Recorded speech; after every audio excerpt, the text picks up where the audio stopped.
పవిత్ర నది సంగమం నీలమేఘ శ్యాముడి వేణుగోపాలుడు కొలువుదీరిన దివ్యక్షేత్రం. కాకి భక్తి శ్రద్ధలతో దైవాశీర్వాదం పొంది పుణ్యస్నానమాచరించిన పునీతమైన పాప ప్రక్షాళన పొందిన హంసగా రూపుదిద్దుకున్న ఆధ్యాత్మిక స్థావరం. బంగాళాఖాతానికి సమీపాన నిత్య పూజలు అందుకుంటున్న హంసల దేవి క్షేత్ర విశేషాలను ఇప్పుడు ఒకసారి తెలుసుకుందాం.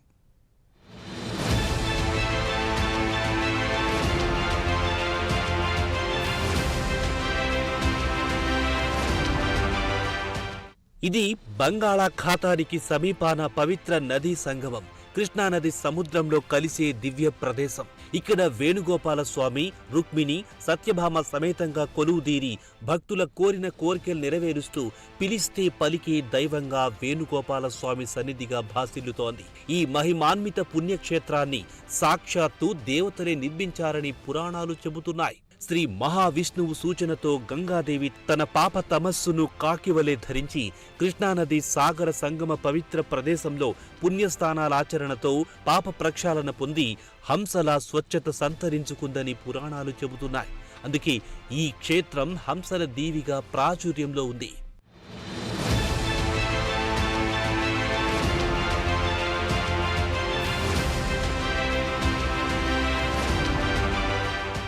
కృష్ణానది కోడూరు మండలం హంసల దేవి గ్రామంలో ఉన్న వేణుగోపాల స్వామి ఆలయాన్ని సముద్రపు ఆటుపోట్లు తట్టుకునేలా నిర్మించారు.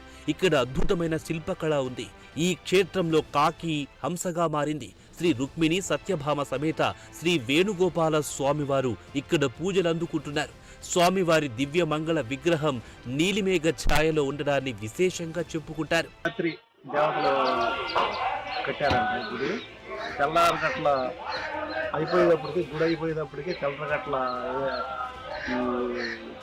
గుర్రలు నూకాసి గొల్లలు చేపలు పడతాయి మిక్సర్లు వీళ్ళిద్దరూ వెళ్తా ఉండగా వాళ్ళు చూశారంట.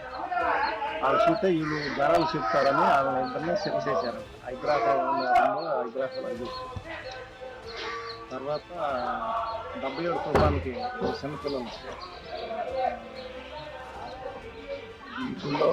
గుళ్ళో కళ్ళు వేసుకున్నాను. మొత్తం ఈ గుళ్ళోనే ఉన్నాం. అంటే అప్పుడు మొత్తం ఈ భీషమ తీర ప్రాంతాలన్నీ కూడా మునిగిపోయినాయి అని చెప్తున్నారు కదా. ఈ సముద్ర తీరానికి ఇంత దగ్గరగా ఉన్న గ్రామంలో ఈ ఆలయంలోకి నీరు రాలేదా, లేకపోతే దేవుడి మహత్యం వల్ల అలా జరిగింది అనుకుంటున్నారా? నీళ్ళు మాత్రం బొడ్లోకి వచ్చింది.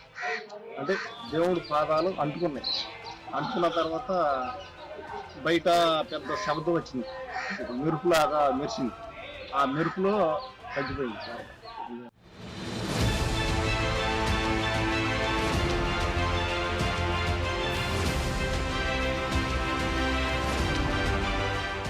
ప్రస్తుతం ఈ దేవాలయం విజయవాడ శ్రీ దుర్గ మల్లేశ్వర స్వామివారి దేవాలయానికి దత్తత దేవాలయంగా ఉంది. 1919వ సంవత్సరం నుంచి గుంటూరు జిల్లా తెనాలి తాలూకు అనంతవరం గ్రామస్తులైన కుప్ప వంశీయులు వంశపారంపర్యంగా ఆలయ ధర్మాధికారులుగా ఆలయ పరిరక్షణను, స్వామివారి కైంకర్యాలు నిర్వహిస్తూ వస్తున్నారు. 2023 నవంబర్ వరకు ఆంధ్రప్రదేశ్ దేవాదాయ శాఖ అధీనంలో ఉన్న హంసల దేవి క్షేత్రం 2023 నవంబర్ 8వ తారీఖున శృంగేరిలో ఉన్న జగద్గురు శంకరాచార్య మహాసంస్థానమైన శృంగేరి శారదాపీఠ 35వ పీఠాధిపతిగా ఉన్న మహాభారతి తీర్థస్వామి వారి నేతృత్వంలో శృంగేరి శారదాపీఠం ఆధీనంలోకొచ్చింది.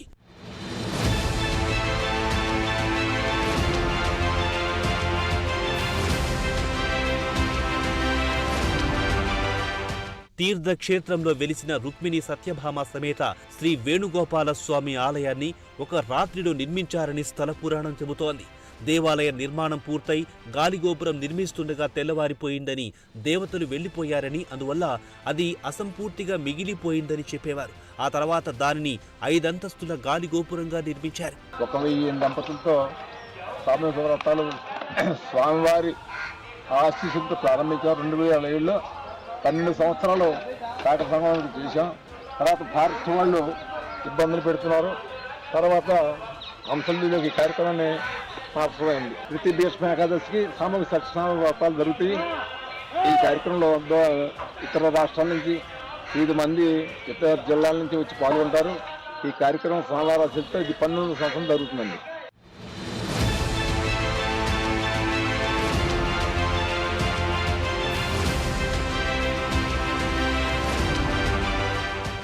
ఆలయ ముఖ మండపం స్తంభాల మీద అనేక శాసనాలు మనకిప్పటికీ కనిపిస్తాయి. ఈ ఆలయంలో వివాహం చేసుకుని సాగర సంగమ ప్రదేశంలో సరిగంగ స్నానాలు చేస్తే ఆ జంటలు సుఖంగా 100 ఏళ్లు జీవిస్తారనేది భక్తుల విశ్వాసం. ఈ ఆలయంలో నిద్ర చేస్తే సంతానం లేని వారికి సంతాన భాగ్యం కలుగుతుందని చెబుతారు. ఆలయం చుట్టూ ఉన్న కుడ్యాలలో ఎన్నో అందమైన శిల్పాలు కొలువుదీరి ఉన్నాయి. ఈ ఆలయానికి ఈశాన్యంలో పురాతన కట్టుబడితో కళ్యాణ మండపం కనిపిస్తోంది. మాఘ పౌర్ణమికి స్వామివారి కళ్యాణోత్సవం, కృష్ణాష్టమి, ధనుర్మాసం ప్రత్యేక ఉత్సవాలు. కార్తీక మాసంలో సముద్ర స్నానం చేసి వేలాది మంది భక్తులు తప్పనిసరిగా స్వామిని దర్శిస్తారు.